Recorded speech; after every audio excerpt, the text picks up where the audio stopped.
Jérôme Perminja, bonjour. Bonjour. Alors, quand vous revoyez vos photos de vous, bébé, enfant, est-ce que vous vous dites mes parents avaient diablement bon goût, enfin, quand vous voyez vos tenues de l'époque, ou alors au contraire, zut, quelle horreur, quel enfer, quoi, même. Je me dis que la photo est pas mal, mais qu'en regardant ma tenue, je n'étais pas forcément prédisposé à bosser dans la mode. Très clairement.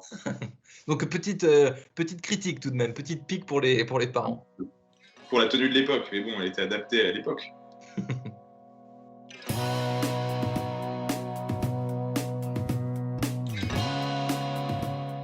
Bonjour à tous et bienvenue au Talk des Cigares du Figaro. Aujourd'hui en direct avec moi sur mon écran et sur le vôtre aussi Jérôme Perminja, trentenaire dynamique parisien, qui a repris il y a de cela presque 3 ans le Minor, une bonneterie bretonne quasi centenaire basée à Guidel. Donc Guidel, c'est à la frontière entre le Morbihan et le Finistère. Donc à l'époque, la société était un peu en perte de vitesse et vous avez décidé donc avec votre associé de redresser la barre et donc de sauver une quarantaine d'emplois.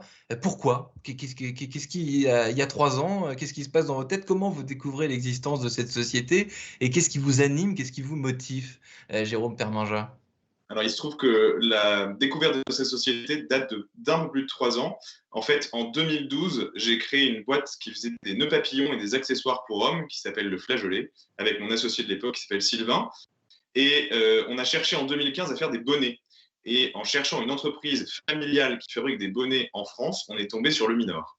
Et quand on a découvert cette entreprise, on a Vous êtes tombé été... amoureux. Comment? Vous êtes tombé amoureux. On est tombé sous le charme de l'histoire de cette entreprise, qui effectivement va fêter ses 100 ans en 2022, du savoir-faire des équipes qui s'y trouvaient, et finalement de la beauté des lieux et de la beauté de ce savoir-faire. Et Hmm. en 2017, on est retourné dans cette entreprise pour faire un film pour expliquer à nos clients comment on fabriquait nos bonnets. Et il se trouve que la dirigeante nous a à ce moment-là confié qu'elle cherchait un repreneur qui s'engage à sauver tous les emplois et à redévelopper la marque en France. Voilà. Et c'est ça qui nous a motivés et on s'est dit qu'on était capable de relever le défi.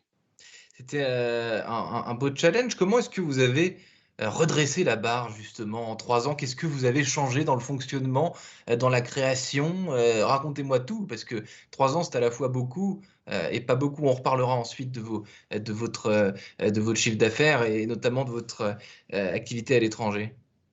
Alors, il se trouve que cette entreprise, elle a un potentiel incroyable dans la mesure où elle avait beaucoup de clients. Donc, déjà, le point de départ, c'est qu'elle a des clients et des beaux produits.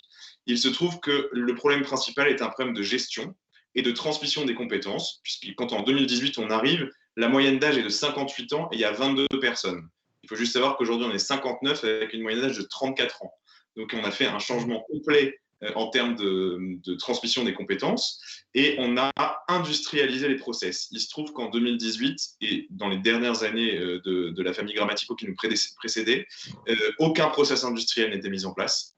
Donc il a fallu d'abord travailler sur le process industriel, éduquer nos clients à des minimi de quantité, pardon, et ça s'est très bien fait. Et ensuite, on a travaillé sur la transmission des compétences, le recrutement de nouvelles salariés, De jeunes? qui sont beaucoup plus jeunes, puisque effectivement, on a recruté beaucoup de gens entre 20 et 25 ans. Donc, les anciennes de l'entreprise qui étaient à la retraite à cette époque sont revenues pour transmettre leur savoir-faire et leurs compétences. Donc, ça a été un vrai challenge la première année. Et la deuxième année, on a travaillé sur la dimension digitale de la marque, puisqu'elle n'avait aucune présence sur les réseaux sociaux, ni même sur Internet. Il n'y avait pas de site Internet, pas d'e-shop.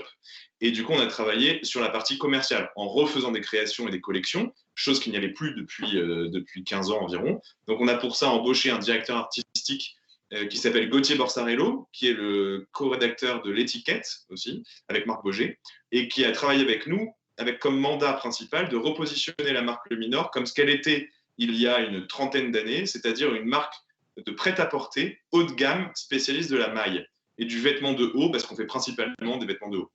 Donc Voilà. reconnecter avec un ADN d'il y a quelques décennies, tout en l'adaptant et en le transposant dans une époque du web, du like sur Instagram et de cette visibilité assez éphémère, hein, parce que quand on scrolle sur son smartphone, tout ça va très vite. Exactement. Donc, c'est tout le challenge, c'est de rendre nos produits désirables. C'est des produits intemporels. tous les hommes et toutes les femmes ont un beau pull en laine dans leur armoire, généralement bleu marine ou gris. Et des pulls de qualité. Les pulls de mineur sont des pulls de qualité. Donc en termes de business, il faut se réinventer et être assez créatif parce qu'un pull de mineur, vous le gardez 40 ans. Donc on est vraiment à l'opposé de la fast fashion. Donc l'important pour nous, c'est de continuer à créer des vêtements qui durent dans le temps, qui sont intemporels, mais tout en étant d'abord désirables.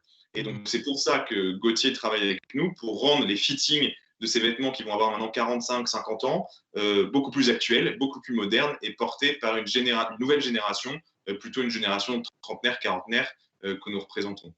Et le trentenaire qui achète un pull qui tient 40 ans, pardonnez-moi, mais c'est un pull à vie, quoi. C'est ça que vous vendez finalement.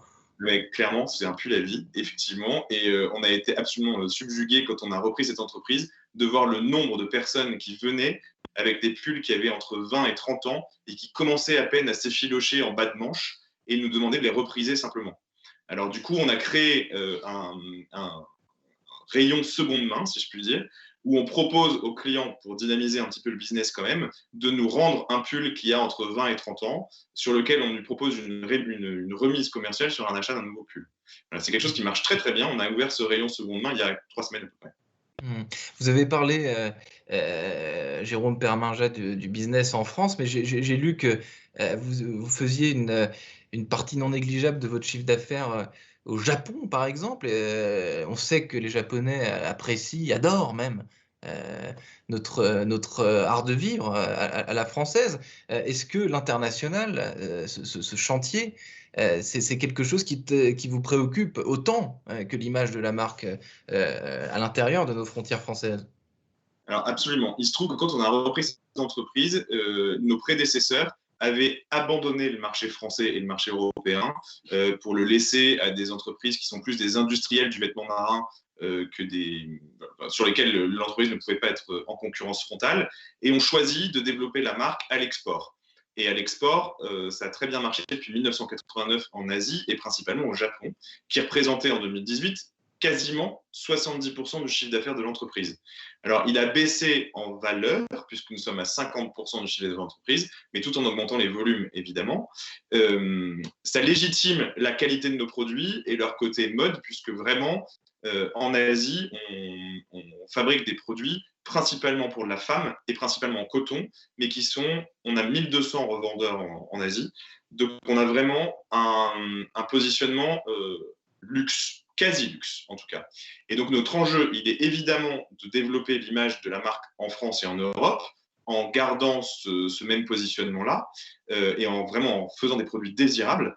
Mais il est évident qu'on veut, en plus de la France et de l'Europe, continuer à nous développer à l'export. Et on a ouvert la Corée et Taïwan depuis 2 ans, et on continue vers les USA et l'Allemagne cette année.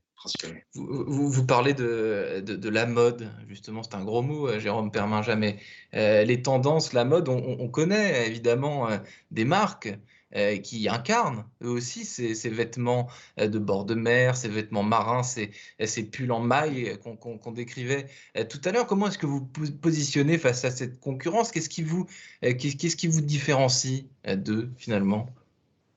Alors, c'est une question piège. Ces entreprises-là, elles sont beaucoup plus grosses que nous, d'abord, et elles ont inondé le marché du vêtement traditionnel marin en France et en Europe. Nous, aujourd'hui, avec la taille que nous avons, alors certes, on est en train de grossir et on a des espérances assez importantes en termes de croissance de chiffre d'affaires, mais en tout cas, aujourd'hui, pour pouvoir nous différencier d'entreprises comme ça, même si nous avons un ADN commun qui est un ADN de vêtements marins, il faut puiser dans les archives de la marque Le Minor. Et la marque Le Minor, c'était avant tout une marque de prêt-à-porter, spécialiste du vêtement de haut, en drap de laine d'ailleurs, ou en maille. Et c'est ça qu'il faut qu'on redéveloppe, c'est vraiment le segment prêt-à-porter, en s'écartant le plus possible du vêtement traditionnel marin ou industriel marin. Ça, c'est vraiment l'axe que nous avons choisi pour pouvoir continuer à développer des beaux vêtements sans renier notre ADN, parce que c'est vrai qu'on a un ADN marin non négligeable, mais en tout cas, il faut qu'on se positionne sur un segment plus haut de gamme et plus mode que ces grosses entreprises-là. Merci infiniment, Jérôme Perminja, d'avoir répondu à mes questions pour le talk décideur du Figaro. Je vous souhaite une excellente journée. Et donc là, vous êtes à Guidel, où Je suis êtes-vous à en ce Paris, moment?